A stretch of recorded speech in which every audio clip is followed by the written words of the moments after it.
Welcome. In front of me I have LG and I will show you how gimbal mode looks in the smartphone. So at the first, let's grab our phone, then open simply, make this gesture and open the second screen. And right now click here next and then just tap on the camera. And as you can see right now we are in the gimbal mode. As you can see right here, let's enter one more time. And actually what we have here, here we have the controller, right? We can move on the left, right, upper at the bottom section, as you can see on the preview. We can also calibrate our camera by tapping right here. And what we have next, we got here 3 modes. There's the first person view mode, follow mode, and PA and a follow mode, right? We are also able to change the resolution of our record from HD to full HD. Of course, as normal, we can turn on the flash, right?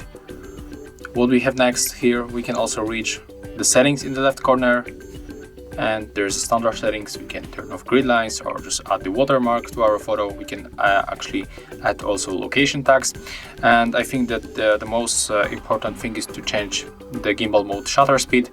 For the high, we are going to get the best option. This is the best option for the clear videos, and also we can take photo right here by tapping right here.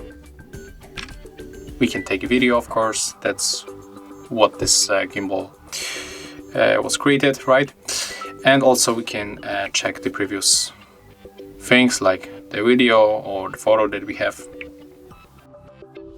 And I think that's all.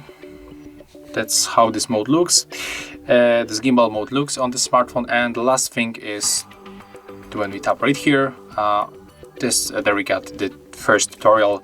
So if you don't know how to use this one, you can also read the description. So yeah, that's how it looks. Thank you guys for watching. Leave thumbs ups, comments and subscribe to our channel. See ya!